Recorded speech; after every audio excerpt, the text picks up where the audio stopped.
Hey everybody, it is Ruby Burrito, and we got some pretty big content news today. So, we got a huge blog from ArenaNet that goes over the upcoming content.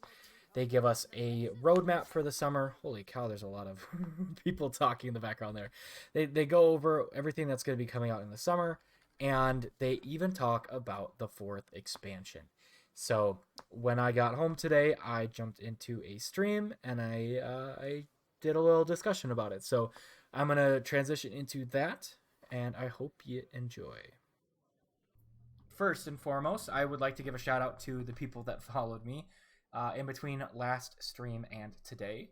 That is going to be Ran underscore 42 from yesterday, Xandra7645 today, and Mitsurugi today as well. Thank you and congratulations again. Thank you so much uh, for the follow in on Twitch. If we zoom out, we have this area here. They give us a little bit of information on the content that's coming, and I'm going to read that for you guys in a minute. We have a release date for Gala Delve, and we have a little preview of the fourth expansion. So I've been super excited ever since I saw that. So I'm actually going to start with the preview here. Excuse me. There we go. This is the preview that they are giving us for expansion 4. If you want to, I'll read what it says here. You know already all there is to know about the next expansion at this point, but we'd be remiss not to include it in this list. This is one of our top priorities right now, and each day the team is hard at work bringing a new part of Tyria to life, complete with a whole lineup of fearsome baddies for the commander to beat up now that the Elder Dragons are no longer viable punching bags. Here's a small taste of what we're cooking up. So we've got some concept art here, which looks pretty freaking cool. So my first thought, the first thing that jumps out to me, right, is these three guys down here. These three guys, they all have this giant arm, this single giant arm. It's bigger than the other one in common. And I don't know if it's just the art style, but they're not connected, and it feels like these have more of a disconnect from their body. Like this one and this one are way more connected. This one's a little bit disconnected, but it feels more full. That could just be the art style. I could be reading too much into it, but I feel like I've seen... I mean, this looks very insect-esque with these. It looks like an insect here. This kind of looks like a scorpion tail. This thing looks like a terrifying item out of my nightmares. This thing looks like it would absolutely haunt me. But yeah, that's what we've got for the next content, the next expansion. If we go to the top, there's quite a bit in this update, as you can see. So they have a little bit of a QA for the new content model. The first question is, I've been lost in the tangled depths for the last 2 months with no cell phone service and I missed the news. What's the too long didn't read? And basically what that's going to be is they're changing the content style from releasing an expansion every 2 to 4 years to something that's much more frequent. Lower price, higher frequency, and it's going to be a release of an expansion, and then it's going to have a following story arc with There's going to be 2 open world maps in the expansion, 2 strike missions, new gameplay, combat, new masteries, rewards, and then there's quarterly updates with story chapters, an additional map, challenge modes for the strikes, fractals. So they're really doubling down on beefing up this. One of the biggest things that I wanted to note on top of the expansion news is we have I'm going to just I don't remember how I did that.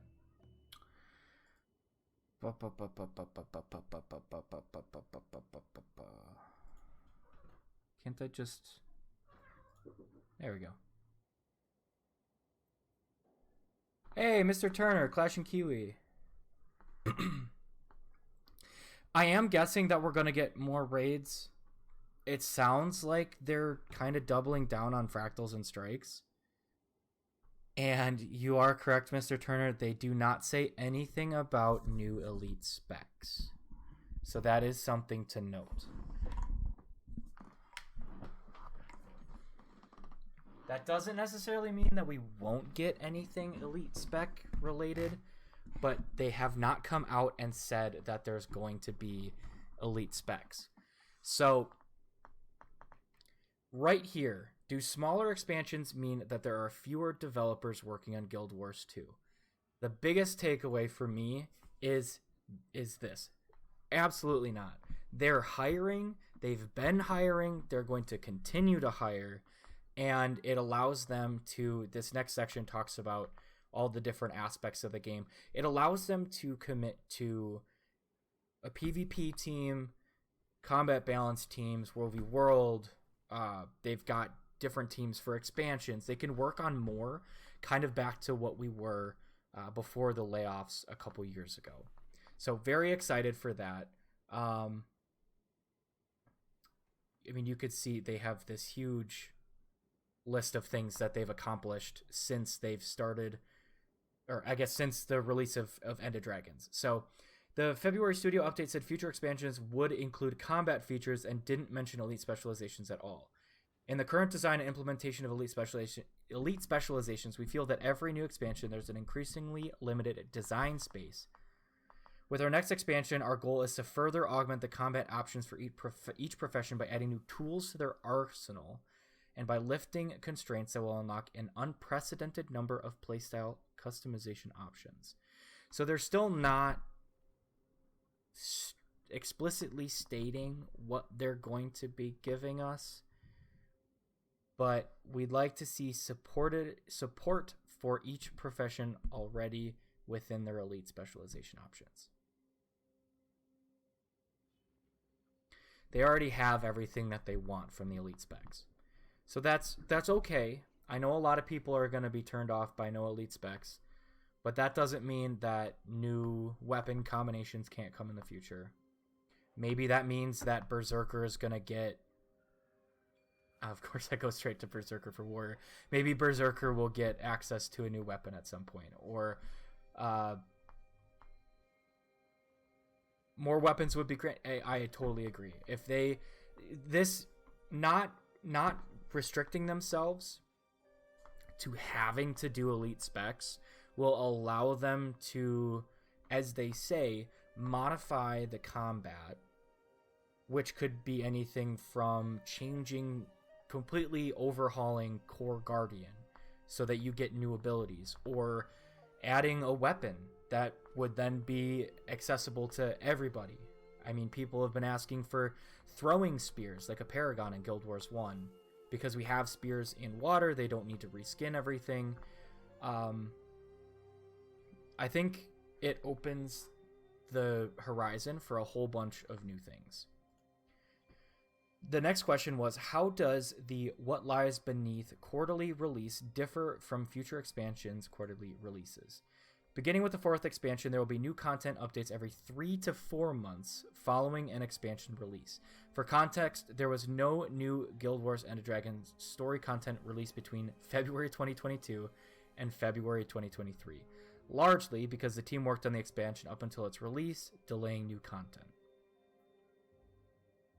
The 4th expansion hasn't been revealed, and they're already making headway on its quarterly release content. So that's kind of the difference here. So what that means, without them saying, they have already decided what's going to be in the 4th expansion. They know what that story is going to be. On top of that, they have a roadmap for post-expansion 4.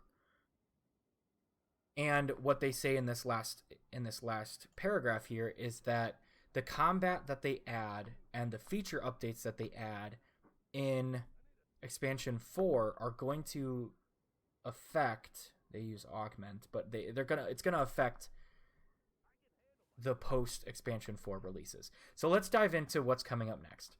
End of Dragons update. We have the quarterly update of the What Lies Within. That's going to be what comes. I had my map open. That's going to be, I want to say they said it's going to be the last for, I need to go to my actual story.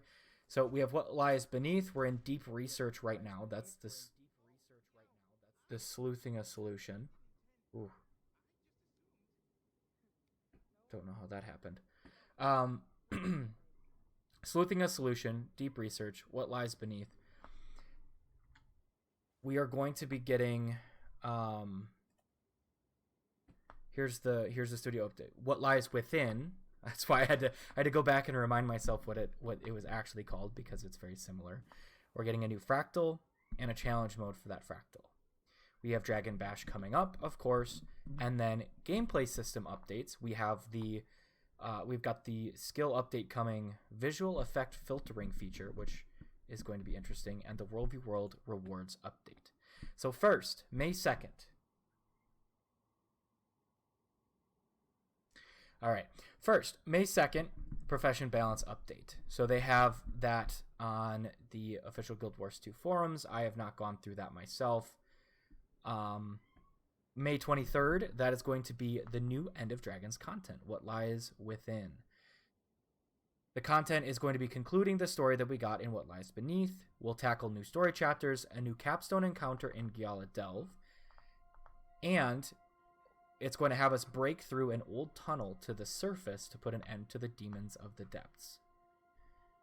After that, it's going to give us an exploration state, which will be nice for map exploration, and I imagine some achievements and things that will be coming.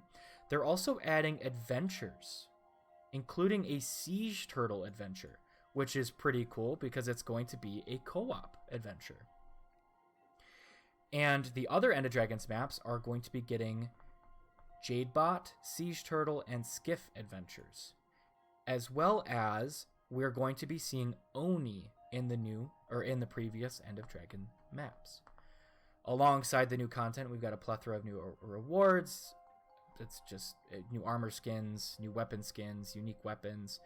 And this release will be the last story update in the End of Dragons release cycle.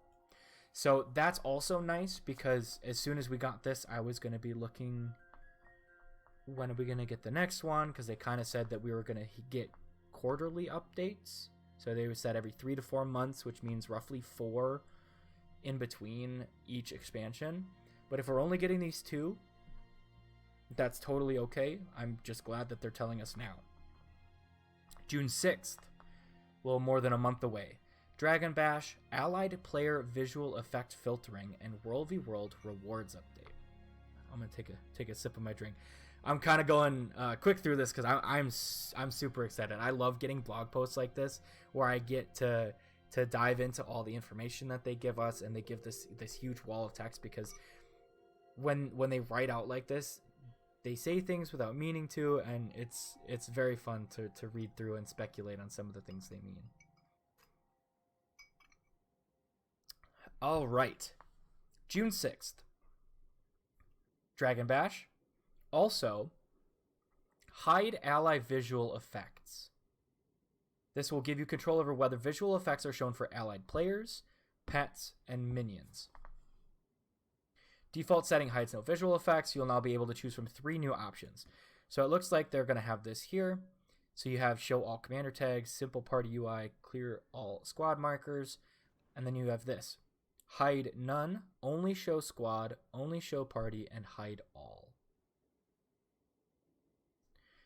That's going to be only for, it says, note, this option only applies to allied players who won't be surprised by any invisible attacks from enemy players or creatures. So that'll be nice for content like World v. World, where you don't necessarily need to see what every single thing that your party is doing or your squad. It's gonna be interesting, because there's some players and some guilds that need to see everything, all the effects and everything, but for the most part, I feel a lot of people can do without, and it might be helpful for their rig. Honestly, it's probably going to be more helpful in PvE. I don't know why my brain went straight to World v. World. I mean, right now I was without this content for this blog post, I was going to be trying to do the Death Branded Chatterer, and in that there's so many players that actually having the option to turn off some of those effects would be nice, because then I don't need to turn down my settings and I can keep my visuals up high. I just don't need all the shinies from everybody else. And then, as part of our focus on core game modes, we'll be releasing another round of World v World improvements, including the addition of a new infusion and weapon set, and new ways to spend your unused skirmish claim tickets and emblems of the Avenger. This one, I could use something to spend it on. Skirmish claim tickets, I still need more, so I'm okay without new ways to spend it.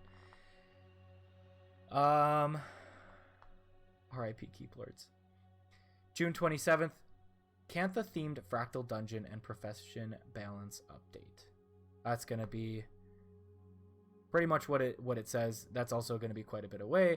They're looking to improve the feeling of moment-to-moment gameplay for boon support builds, introduce alternate playstyles for specs, tuning up some underutilized weapons and solidifying their roles.